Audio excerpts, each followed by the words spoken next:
So think about your wedge. Where is all the weight in your wedge? It's at the bottom of the golf club. And plus it's got 50, 60 degrees of loft on it. So by design, a wedge wants to launch the ball high with no spin. That's what it wants to do. It's by the laws of gear effect.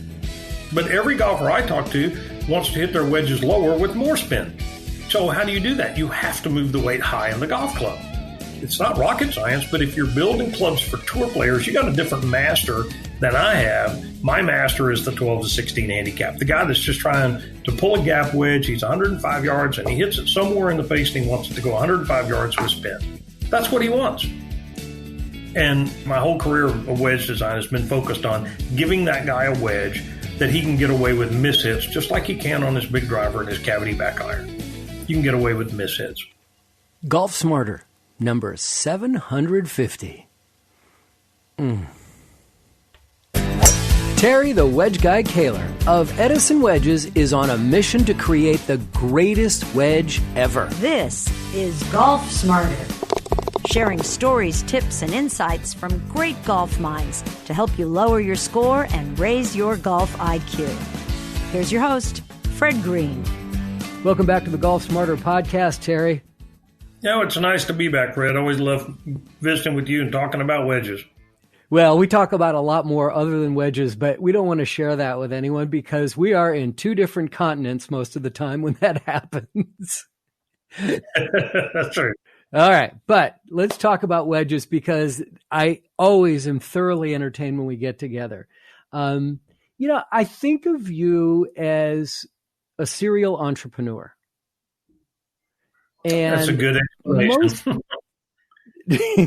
But like I being here in Silicon Valley and what's going on in San Francisco and stuff, there's a lot of serial entrepreneurs who are like bees that go from flower to flower looking for the right flower.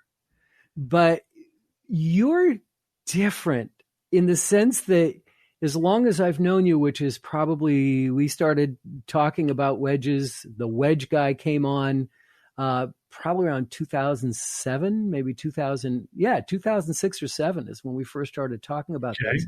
And yet you've been with multiple companies over that time. You've started multiple companies over that time, but your drive, your vision on how to create the best wedge ever has never waned. That's what I love about you're different than serial entrepreneur. You're on a mission. You're on a mission to create the greatest wedge that's ever been made. Well, I really am. And that started dabbling in wedges in the late 80s and was just fascinated because all anybody talked about was, grinds and a little bit then, not even that much back then. But my brother and I took a golf trip to Scotland in 1990 and we played the new course at St. Andrews the first afternoon we got there. And the tight turf was really challenging with my sand wedge, which was a major brand off-the-rack sand wedge. So we were touring Auchterlonie's golf shop, which is off the 18th green at St. Andrews. And I saw a grinding wheel, and I asked him if I could come over, because I'd been doing golf clubs for about 10 years, mainly putters. And I went and got my wedge, and I ground a bunch of the bounce off of the wedge to make it like a 5-degree bounce, which is dysfunctional. But then I ground the front quarter inch of the sole all the way up into the first groove. I mean, I butchered the front end of that wedge. Then I ground a bunch of weight off the hosel so it didn't look so ugly, packed some lead tape on the back of it to get the weight back up, and it worked beautifully in Scotland the rest of that trip. And I got it here, and it worked beautifully back here in my courses in Texas.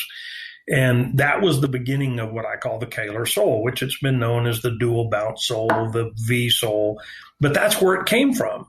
So that was my first wedge work, was to build a wedge with that sole design. And then I began to add weight to the top half of the wedge and saw dramatic improvements in ball flight performance, spin, launch angles, distance consistency. And that's the pathway I've been on. And my singular vendetta, if you will, with the industry is I've got wedges in my collection from the 50s and 60s and 70s that are identical to what's on the rack today. Now, grooves today are a little better because of CNC milling and there's, a jillion different sole grinds instead of 3. But the weighting of the wedge is no different. And so what I've done with the Edison wedges is really just push the envelope way past what I ever had and said, I'm going to redesign the entire back of the golf club. My goal being to equalize the smash factor, which is the impact efficiency. So when you hit it low in the face, high in the face, the toe, the heel, the ball goes about the same. And basically what we've been chasing in drivers and irons and hybrids, putters even, forever. But nobody's chased it in wedges. Well, why not? We miss the sweet spot in wedges more often than we do in the other golf club. So by doing that, we arrived at some phenomenal performance criteria. So good that they're almost not believable. If you think about this, and I was telling the gentleman the other day, think about if you removed all of the driver technology from the TaylorMade Tour Preferred Pittsburgh Persimmon through the Big Bertha, Great Big Bertha, biggest Big Bertha. If you removed all driver technology and you went from Persimmon to one of today's drivers, the TaylorMade Sim or the Maverick, that new driver would be 50 yards longer than your old one. But that isn't what happened. We've crept up on it for 50 years. But what if you removed all that technology? So what I've basically done is said, look, your modern day wedges from the major brands are almost identical to what they were making 50 years ago. I took a quantum leap in changing the whole back of the golf club, the whole weight mass distribution of the golf club.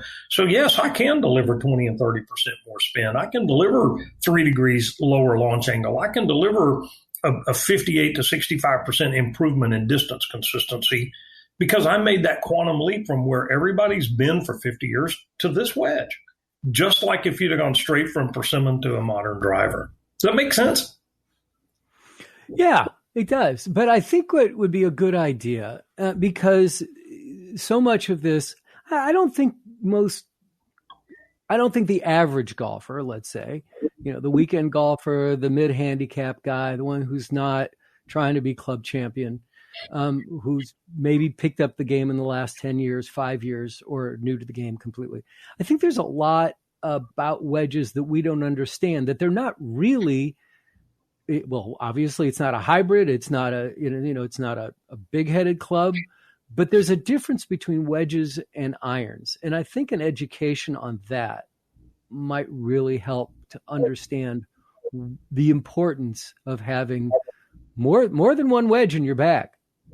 Well, I think that's true. And, one of the things I like to do, Fred, is I like to compare modern wedges to modern drivers, because I think the average golfer can really appreciate this. All of the drivers we've been sold the last few years have been, the goal is to hit the ball higher with less spin. That's how we optimize distance out of a driver. And in order to get high launch and low spin, we put all the weight in the bottom of the driver. So we've gone to carbon crowns, titanium construction lets us put more weight low in the golf club. And when you put weight low in the golf club, a thing called gear effect makes the ball launch higher with less spin. So think about your wedge. Where is all the weight in your wedge? It's at the bottom of the golf club. And plus it's got 50, 60 degrees of loft on it. So by design, a wedge wants to launch the ball high with no spin. That's what it wants to do. It's by the laws of gear effect. So what I'm saying is, but every golfer I talk to wants to hit their wedges lower with more spin. So how do you do that? You have to move the weight high in the golf club.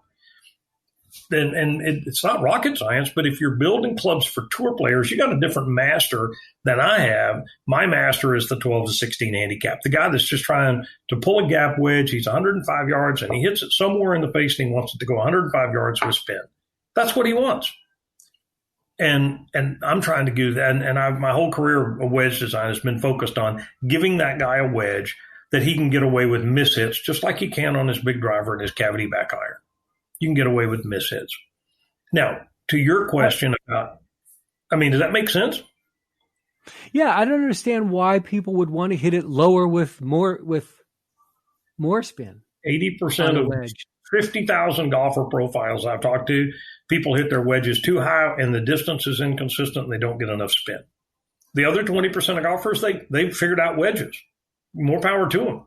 But every tournament you watch on the PGA Tour, there will be a shot or two in there where a tour player has the ball in the rough, the ball comes up way short, and the announcer goes in on a close-up of that impact and says, there you can see it. He hit the ball high on the face. And when you do that, the ball doesn't go as far. You've seen that, right?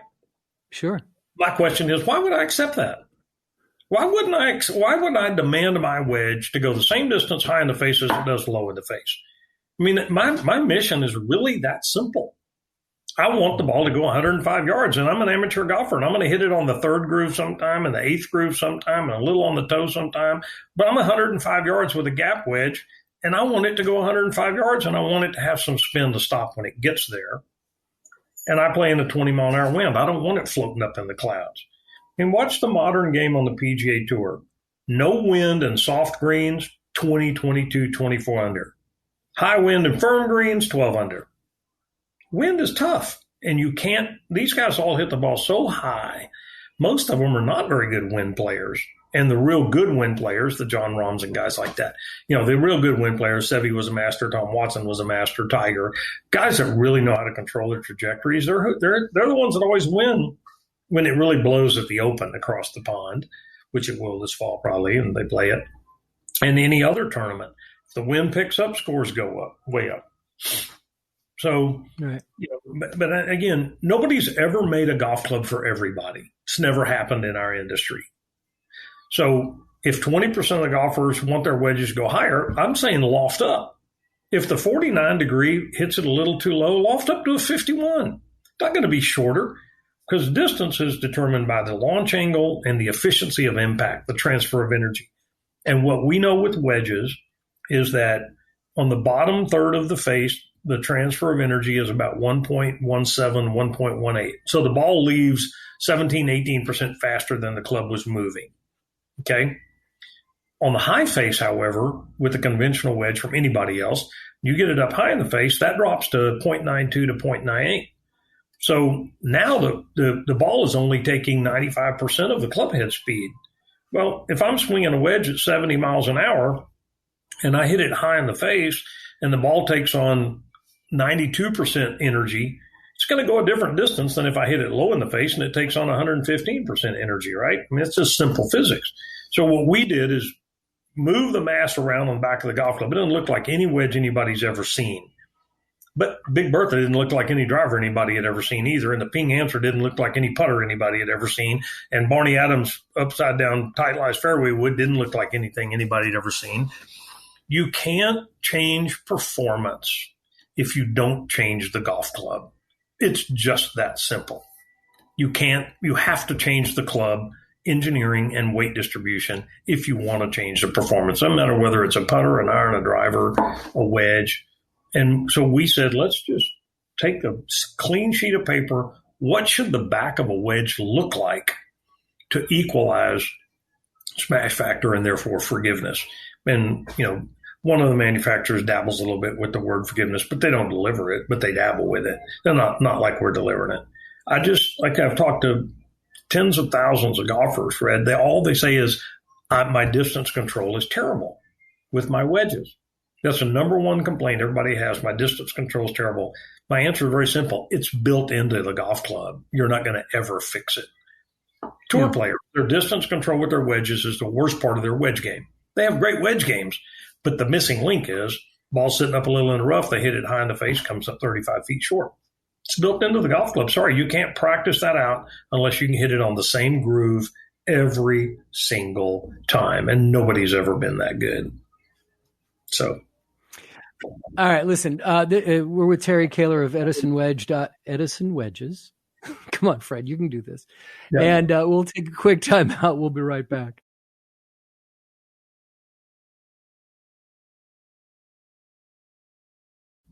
I appreciate that explanation, but I think that there's still some terminology that, especially when someone's going shopping, that they have no idea what any of these things mean. And I'd really like to get an explanation of what things like, let's start with bounce.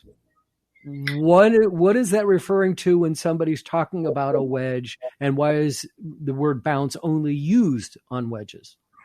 Well, we actually build bounces into irons too, but it's a big topic in wedges. And very simply, bounce is the downward angle of the sole. If you look at the wedge I call it the worm's eye view, the loft angle goes up to the left and the sole angle goes down to the left.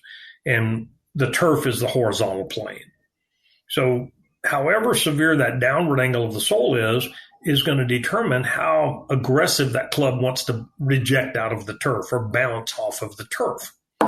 But bounce is a function of a measure of degrees and the width of the sole. So if you have, in our vernacular, 5 and 6 degrees is considered a very low bounce angle. 12 and 14 is considered a very high bounce angle. Most wedge soles are about 3/4 of an inch wide. But if I make the sole wider, I can get away with less bounce. If I make the sole narrower, I can get away with a higher bounce. So basically wedges have to have bounce. I was helping instruct a young lady, and I was trying to say, here's the simplest concept of a wedge. You've got a club with a club face and a bounce. It is, in effect, a wedge, and you want to wedge that club between the earth and the ball. And the face will make the ball go up, and the bounce will make the club not dig. So think of your wedge as a wedge. You want to wedge the club between the turf and the ball, right where they meet, and that's how you optimize wedge performance. So, and why is that? Why is wedge the bounce more important, or enter the conversation more often when you're talking about bunker play? Well, because bunkers are very soft, and so if I'm hitting the ball off of a concrete cart path, I can't get away with much bounce at all because that cart path's not going to give to that sole. If I walk into a bunker, I want more bounce because the bunker is going to not provide the rejection force of the cart path. So we want higher bounce in the softer sand. We can get away with lower bounce in firmer sand. The tour guys are very blessed in that they play tour standard sand every week. Then tour standard sand it's been wet down and the top half inch of sand is dry. And so if you watch them, they get that nice thump and they can put a lot of spin on the ball. Besides the fact they're really good, they don't have to adjust like you and I do, that the sand isn't even the same in 2 places in this bunker, much less on every bunker on that course and the one I played last week and the week before. But, without beating on the tour, these guys are really good, and they spend thousands of hours a year with all of their wedge shots. They do things that I've always told people, the worst wedge player on the PGA Tour is better than the best club member you've ever seen. Because he can't be if he's not. He can't stay out there and make a living at 10 and 11, 12 greens around if he's not a great wedge player. He's not going to make a living doing it. But the tour leader doesn't hit the 12 and a half greens around. So they're getting up and down. They're not putting a lot of bogeys on the card, which means those 5, 6, 7 holes, they're getting up and down, par fives. They're getting up and down a lot because they practice it incessantly, which is, right. I think, the reason wedges haven't changed. I think there's 3 big reasons wedges haven't changed. I harp on this all the time. Wedges haven't changed in 50 years. Go to the bargain barrel at the golf store and look at them. 1980s wedges are just like today's wedges with very few exceptions and very minor tweaks. But if you're a tour player, I like to use Justin Thomas. I think he seems like a nice kid. So here's a guy that's been planning to be a PGA Tour player since he was 7. He's hit thousands and thousands of practice shots, worn out hundreds and probably of wedges. But he's learned how to do all kinds of things with that wedge. He's magical. All those guys are magical. But if I went and gave him a wedge that was radically different, the ball didn't spin the same, it didn't launch the same, it didn't feel the same, I'm going to negate all that practice. He can't afford that to happen. So therefore, the big OEMs, they work with their tour players, just tweaking. And tour players are amazing what they can feel. And Bob Vokey and Roger Cleveland and Adam Dill, those guys are masters at working with a tour player. And he says, well, I'm feeling this. And they put on a grinding wheel and grind off just fractions of an inch. And the tour player goes, ooh, yeah, that's perfect. I like that. The rest of us can't do that. We can't appreciate that. And, those guys, I've worked with a little bit. And it's like, Bob Vokey and Merendil and Roger Cleveland and the guys at Cobra and TaylorMade, all those guys, they're masters at grinding. Mike Taylor in Fort Worth is nearly a legend. And they can take a thousandth of an inch off of a sole, and tour player can tell the difference. I don't know how to do that. That's not what I do. My goal is to engineer a wedge that we can produce for recreational players so that I can give you more consistent distance, more consistent spin, more consistent accuracy. And, your best shots, I'm not going to improve your best shots. Your best wedge shots end up, a foot from the hole. I don't care what kind of wedge. I'm trying to make your worst shots better and your mediocre shots really good. And your best shots are going to still be awesome. That's what I'm trying to do. And tour players may figure this out too. Who knows? One of these days they may figure out if I can improve my proximity to the hole on my 20% of my worst wedge shots, that's money. I mean, go look at the tour averages. If a guy averages 16 feet from 100 yards, which is about as good as they get, well, we know he stiffs it to the hole a bunch of times. Well, that means he's hitting some 30 and 40 feet from the hole from 100 yards. Why wouldn't he want to fix that? He's still going to stiff the good ones. So, maybe the tour players will figure this out. I mean, they all play big drivers, graphite shafts too. So, but, that's another thing about wedges that people don't realize. And I find this absurd. My interviews and reading the golf media, 2 to 3% of all recreational golfers play a muscleback blade iron. And they say I'm not good enough to play that golf club, right? I mean, you've heard it. But 98% of them play a tour wedge, from one of the big OEMs. Okay, I know from a fact on Iron Byron, a tour blade pitching wedge and 9-iron are more forgiving than any mainstream wedge on the market today. They're more forgiving. So you admit you can't play a tour player's 9-iron, but you're trying to play his wedge. I mean, I'm sorry, dude, that doesn't make any sense. You can't play that guy's wedge. That's why you're wedge business. I've heard so many people tell me, Fred, in demo days, I'm just a crappy wedge player. So why do you say that? So, well, I played all the best brands and I just stayed. Well, no offense to the major brand, but you played the same golf club with different sets of graphics on it. Because the wedge is a simple piece of molded material. And I invite any of your listeners, go into the store, ignore the graphics, and look at the irons on the wall and look at the wide variety of designs of irons on the wall, and go to the wedge rack and look at the zero variety of wedges on the rack. Ignore the graphics.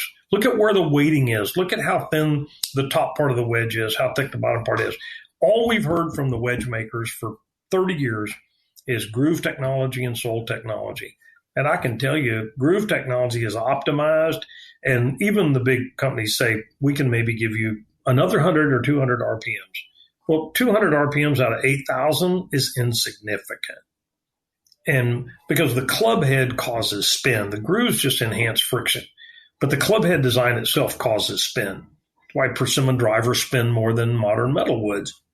And the club head design doesn't have anything to do with grooves, but the club head design is radically different. And that's what I've done with wedges, is let's take a fresh approach at how a wedge head should be designed to optimize distance, consistency, and spin. I'll take a breath.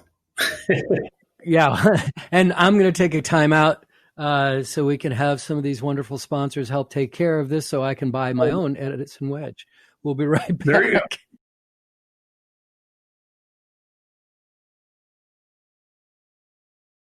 Does the average golfer need bounce on their wedge, or is it just complicate things for them? No, all wedges have bounce. And my belief is if you make an error, you should err on the high side. Too much bounce is going to cause you a lot less problems than too little bounce. But the industry is on this idea of bounce fitting, and I can't buy that. And what they tell you is we're going to fit the bounce to the turf you play. Okay, well, I'm going to play golf tomorrow, and I don't know what the turf is going to be like under my first wedge shot. It could be hard pan over by the cart path. It could be a nice firm tight fairway lie. It could be over in the rough. I don't know what it's going to look like. Well, how are you going to fit me to a bounce if I don't even know what, and I don't know what our sand is going to be like tomorrow. We've had some showers in the area. Our sand may be wet and firm tomorrow. It may be dry and fluffy. Depends on whether one of those showers goes through before we play. So the other thing they say is swing path. You're going to fit it. Are you a digger, a sweeper, a slider? No, you're all of those things. We're recreational players. We do not take the same divot every single time. And if we're a little more accomplished, we vary our divot because the kind of shot we're trying to hit. I'm trying to kind of have the club going shallow through the ball because I want it to do this, or I'm coming down on it a little steeper because I'm hitting a flop shot. Well, if I'm going to fit you to one bounce, you need to quit varying your swing path on purpose or accidentally. I'm sorry, that's not realistic. So what I created in 1990 back at St. Andrews, what I call the Koehler Soul, is there is a place for high bounces and there's a place for low bounce. Tight lie, you'd love your wedge to have a low bounce. On a fluffier lie, you'd love for it to have a high bounce. So I said, why don't I just put both of them in every wedge? So the first, and this modification is the 6th or 8th iteration of the Koehler sole since 1990. But I have about a third of an inch at the front of the wedge from the leading edge. It's a very high bounce, 18, 20, 24 degrees, even up to 30. But the main part of the sole is a very low bounce, 3 to 6 degrees. So on a tight lie, that wedge is going to act like a low bounce wedge. On a fluffier lie, that wedge is going to act like a high bounce wedge. It just does. Let me just tell you, it just does that. It's done it better than anybody else. It eliminates the need for specialized grinds. Regardless of what kind of wedges you've played in the past, it will take you a little getting used to trust this. But if you're in the bunker, lay it open. You want more bounce, you'll get more bounce. If you're on a hard pan line, just hit the ball. It's not going to skip into that ball. It's going to hit the ground. It's going to kind of scoot under the ball, and you're going to get really good results. You'll learn to trust it. And I've got somewhere, I've been a small company guy my whole life. I haven't sold probably as many wedges in my life as the big brand has sold in a year, but I don't care. I got happy golfers out there. I would tell you this, I've sold wedges of my design for, 25 years. And I've always said, if they don't like them, send them back and I'll give your money back. And I think in 25 years, I've taken something like 0.15% of wedges back. They don't come back because they work. And that, to me, that's my validation. The people that buy my wedges say they work. And I know they do. But are they going to be perfect for everybody? No. 0.15% apparently think not. But, I'll take that. And yeah, exactly. But, and I want to, one more thing about the fitting thing of wedges. I believe wedges are your most versatile clubs in your bag. You use them for more stuff. And I'll buy that you can get fitted for a driver in a hitting net with a launch monitor, watching what you're doing. Because every shot you hit with it's going to be hit off of a tee. I'll buy that you can get a putter fitted on a mat with, a Sam Lab or, one of these things watching what you're doing, and get the putter that you address it square, you stroke it square. But if you're going to pick wedges, the only way to do it is to get the lofts and shafts that you think you ought to play and take them to your golf course and hit your chip shots and that approach shot on number 12 and that short side bunker shot on number 16 and that, that little half wedge you always seem to have on number 5. You've got to hit the shots that you face on the course that you've been playing so you can tell if those wedges are really different from what you've had. And if a wedge company won't let you do that, don't buy their wedges. You're taking too much of a gamble, and you're making a $400 or $500 investment in 2, 3, 4 wedges. They need to perform for you on your golf course with the shots that you know how to hit and the swing that you bring to the equation. That's how we created at Edison what I call the custom demo program. We'll build your set of clubs to your specs and consider it a demo. And if you don't like them, send it back and we'll buy them back from you for everything you pay for them, including the shipping. But we know they're that good, and you need to hit your shots on your course so that you can see how good they are. That's pretty bold. No company I know has ever done that. It's very bold. But you've backed it up. As long as I've known you, you've always backed it up. We know what we're making. Yeah. Well, okay, so let me ask you, there was a big advancement in forgiving clubs when it came to irons, and they went from blade to cavity back, and it opened it up for a whole generation and type of golfer, and made life more enjoyable on the golf course. But it doesn't seem that wedges have ever gone to the cavity back design idea. What we see in irons is this lockstep adherence to the idea of a match set. And when Bobby Jones and Spalding actually came up with the numbered iron set back in the early 20s, I don't know if you knew that or not. And it was one of the great revelations of our golf club business, because it made custom-made sets of irons possible. Or not custom-made, but just to buy clubs in sets. Because up until then, you bought a mashie here and a niblick there and a spoon here and a bathie there. And so when everything was a blade, they all looked alike. But when Karsten and Lynx kind of pioneered the cavity back iron, they adhered to this idea that all the irons had to look alike. Well, a 30-degree iron with a 6 on the bottom is a very different animal than a 45-degree club with a 9 on the bottom. It's 15 degrees difference in loft and 2 inches difference in length, and it's a very different set of dynamics. Well, and they found that these cavity back short irons launch the ball too high because you don't need a cavity back when you have a whole lot of loft. What you need is an even disbursement of mass across the back. And I always say the greatest development in golf that never happened was what they did was crank the lofts down on the short irons to bring the ball flight down. What they should have done, in my opinion, is say, maybe the pitch and wedge and 9 shouldn't look like the 6 and 7. Maybe these are different animals. And we see some of these hybrid sets and everything. They've never caught on. They've been tossed out there for 30 years. But, to optimize performance above, let's say, 37 degrees, that club needs to have a pretty solid back, like a muscle back blade. But to optimize performance down in the low 20s of lofts, the hollow irons and the cavity back weighting, I mean, man, they're like cheating. They're so good. And in between your middle irons. So when I was a kid, it's a long time ago, a little before you were a kid, how's that?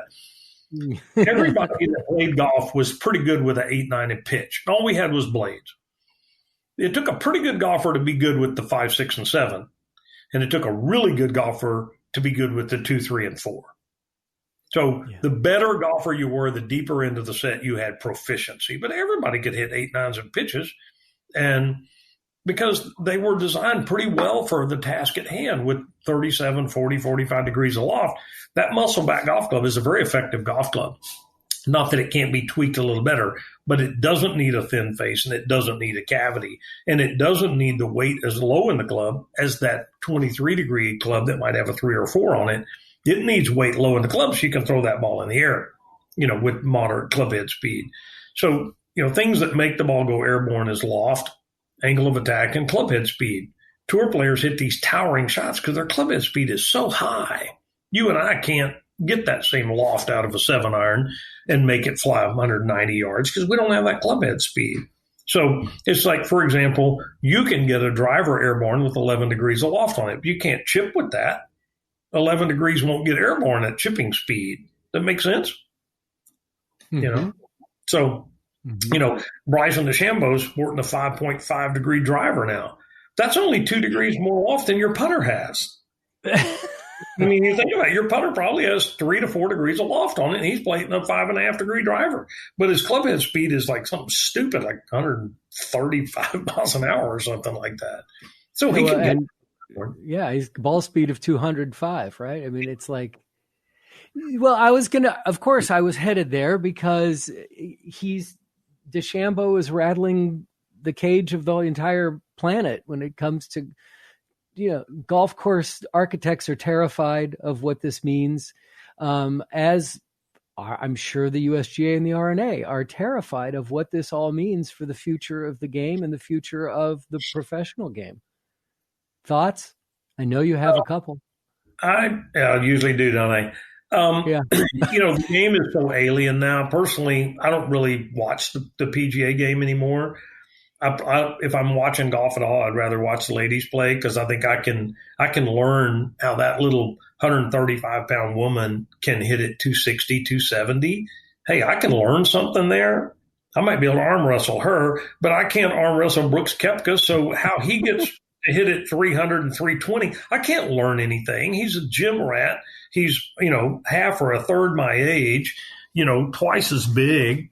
And I can't learn about playing golf. But, I look at the way the women play. I always thought it would be a very interesting thing to play a PGA event with LPGA players, and they play in pairs in 9 holes. Whatever the LPGA player has for her approach club, the PGA player has to go back to hit that same club.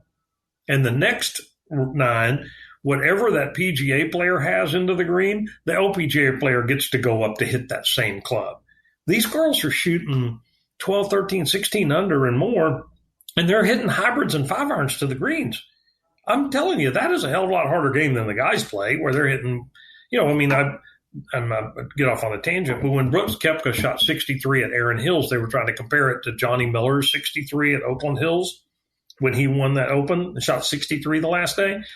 Johnny Miller hit 14 of 18 approach shots with a 5-iron or longer. And Brooks Koepka hit 14 of 18 shots with an 8-iron or less. Now, you're trying to tell me that was the equal amount of skill required? I don't think so. Let's take another quick time out. We'll be back right after this.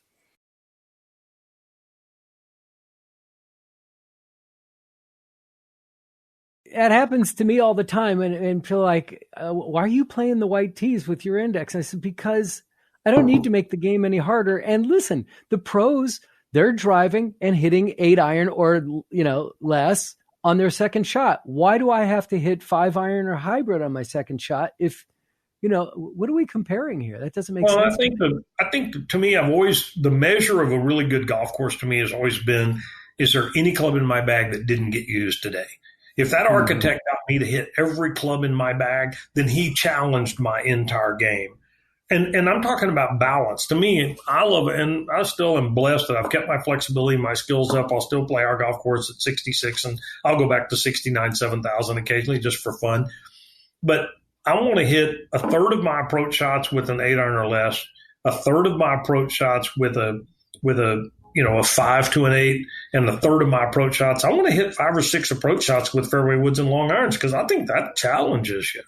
And, when you look at the game today, the only time those guys pull a 5-iron out of their bag is maybe a second shot on a long par 5 if they're not hitting it to it.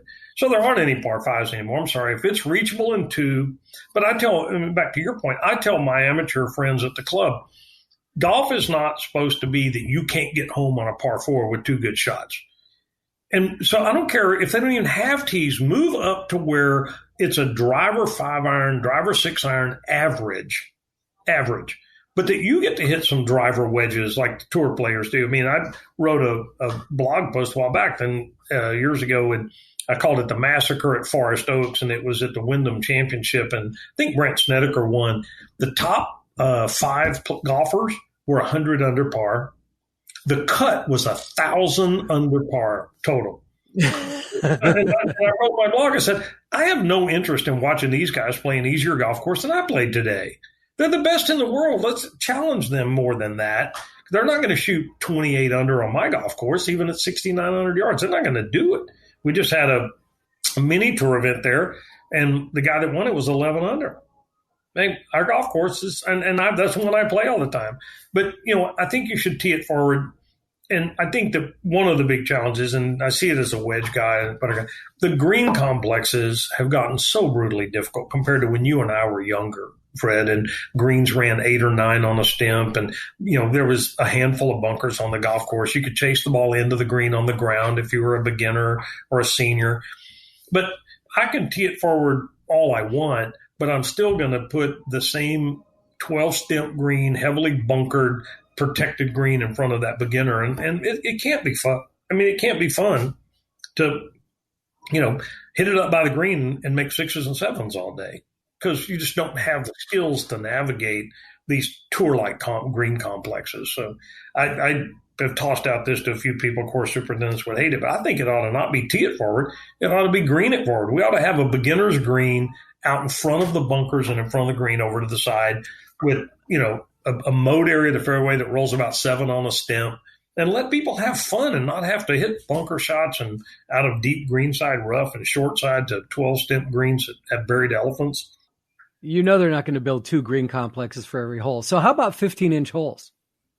I mean, I don't want to play that, but would that help if the stimp was 12 and you got buried elephants? Is a 15-inch hole really going to help? I mean, they could try it, but do you have an insert? So when I play the hole, I go put the insert in, so I'm putting to a regulation 4 1/4-inch cup. I don't want the game to be easier. I like the game being challenging, but I would prefer the game to be more challenging tee to green and less challenging the last 30 yards. I think that I don't want to putt 12-stimp greens anymore. It's not fun. I don't want to have to study a 6-footer. I think when I grew up playing golf, putting was the easiest thing in golf. Chipping was the next easiest thing in golf. Short iron play, middle iron play, long iron play, and driving the ball was the hardest thing in golf. Persimmon drivers were tough, if you remember. Were you playing golf back then where you had to grow up on persimmon drivers? No, I didn't grow up playing golf. Go get a persimmon driver sometime, and you can understand how hard driving is. But I think we've reversed the game where now you put a ball on a tee with one of these big old 460cc drivers, it'll go somewhere down the fairway. And the closer you get to green, the harder the game gets. Now, putting is the hardest part of golf now, I think. On most golf courses, they're trying to have, 10, 11, 12-step greens. And, you got 6-footers that it's a touch putt that's going to break 8 inches. And if you miss it, you got a 5-footer coming back. This isn't what golf is supposed to be. If you miss your 6-footer, it ought to be over. I mean, tap it in and let's go.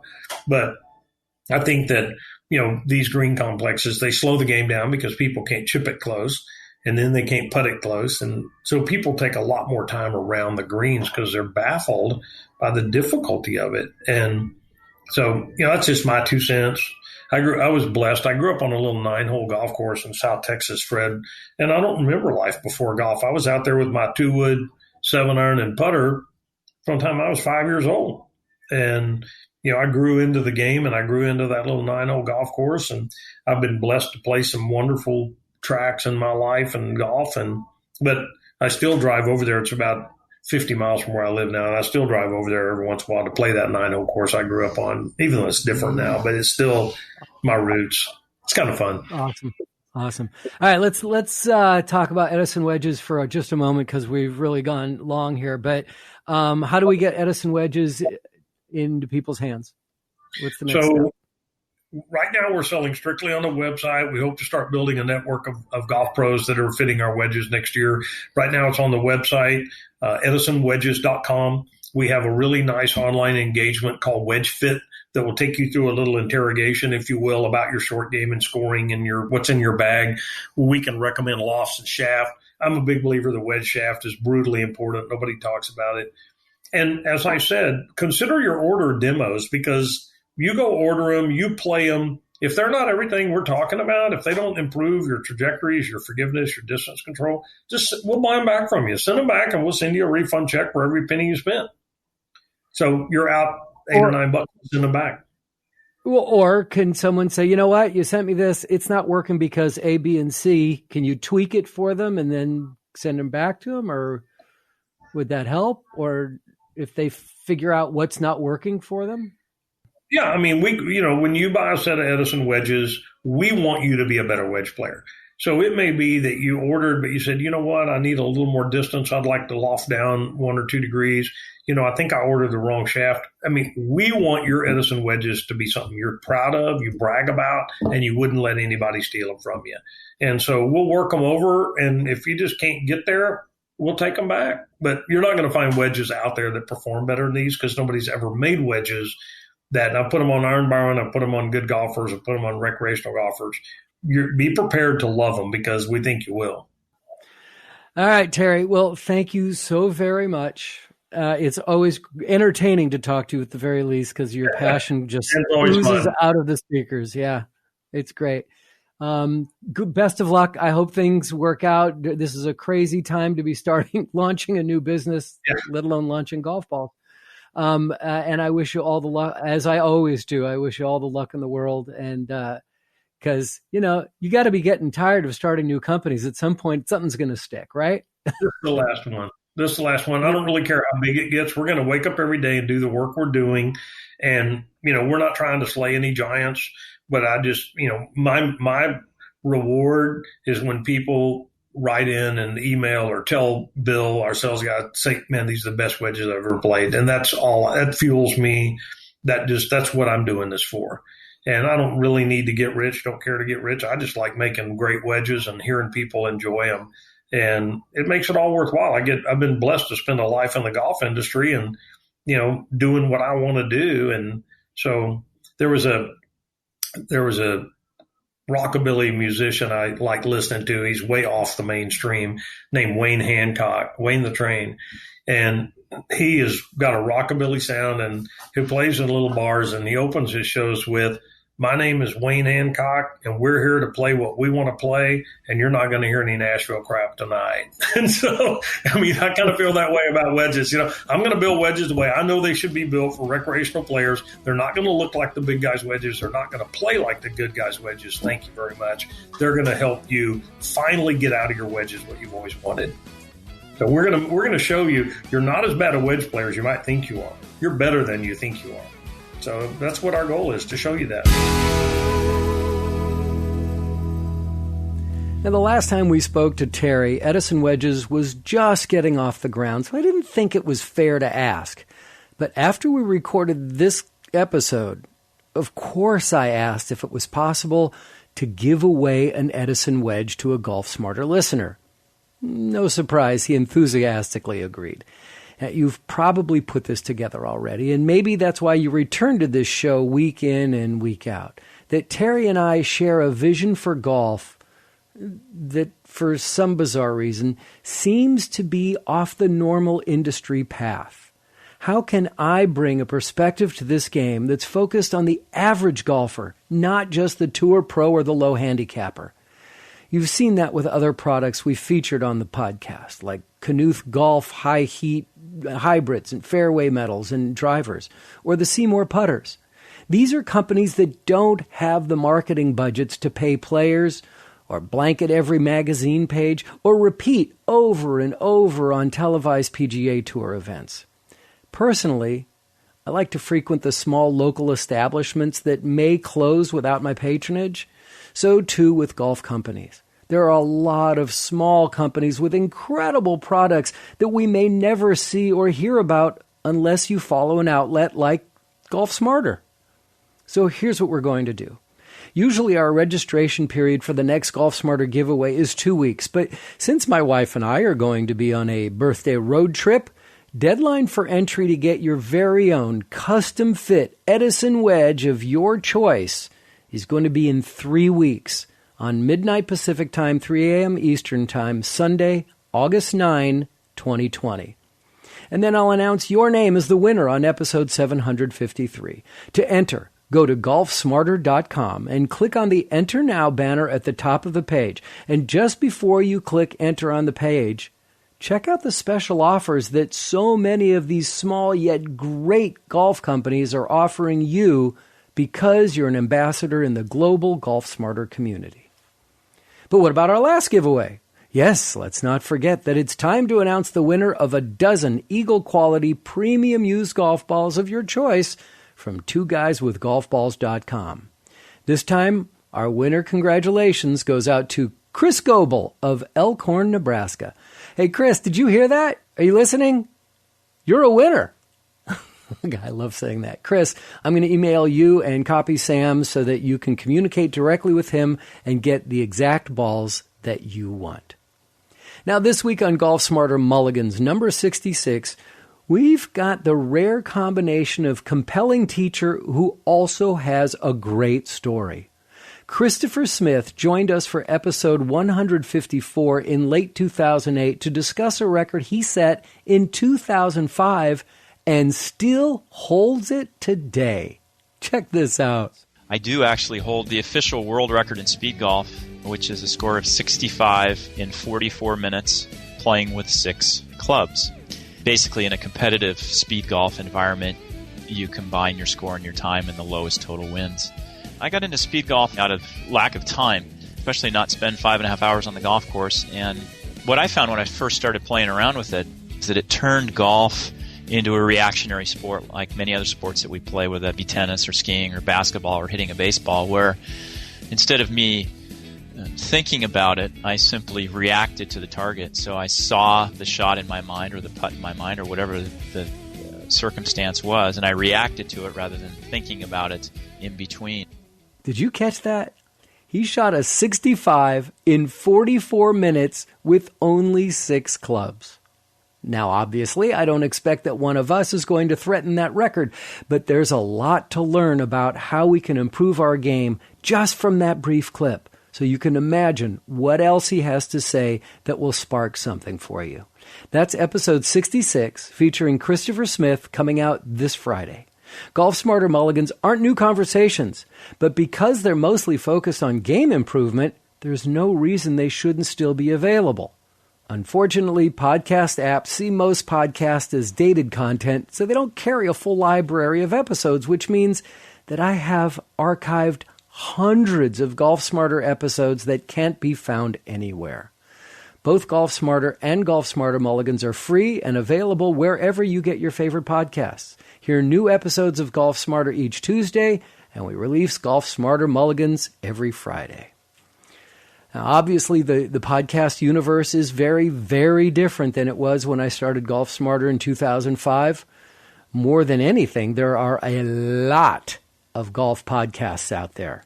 Of course, mostly they're focused on tour commentary. But because I've been around so long, I've been losing some of my rankings with various podcast apps, and I'd like your help. If you could please write an honest review in Apple Podcasts, actually wherever you get Golf Smarter is good, but realistically, Apple Podcasts represents 83% of our audience, so it really does have the greatest impact.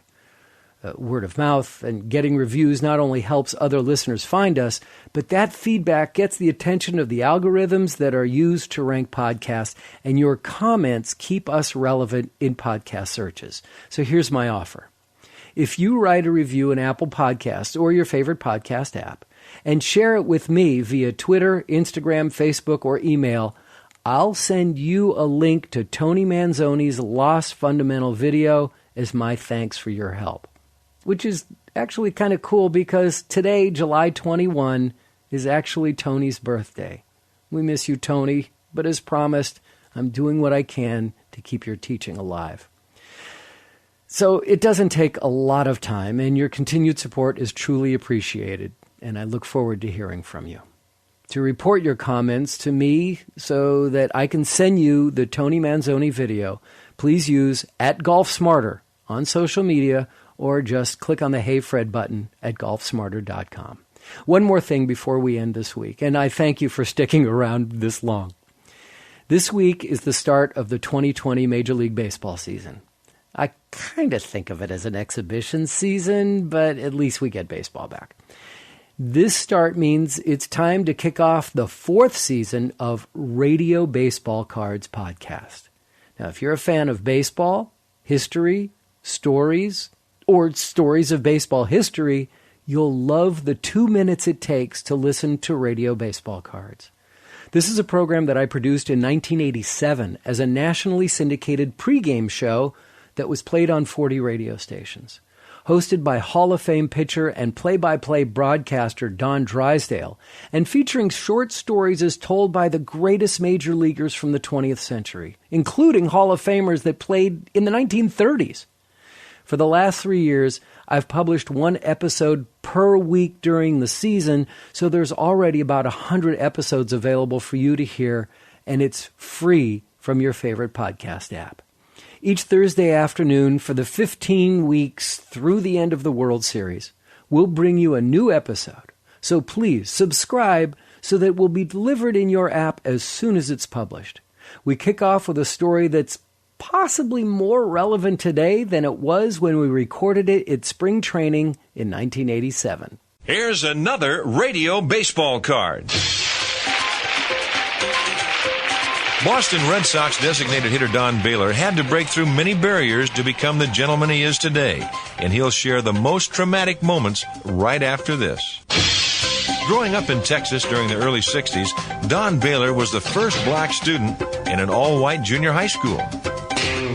That was very, very traumatic as a 12-year-old or 13 years old. Sure, you're going to fight back, but you fight back with actions. I'm not saying physical action, but playing on the basketball court or playing football and baseball, just to prove yourself day in and day out. And I'm still proving myself to this day. But it's somewhat removed now, but you still have to go out and prove yourself athletically. As I look back at it now, I don't know if I would have had the desire to be the first to play in the major leagues like Jackie Robinson had, because that had to be very tough. I mean, to integrate a junior high school is nothing compared to playing in the major leagues in 1947.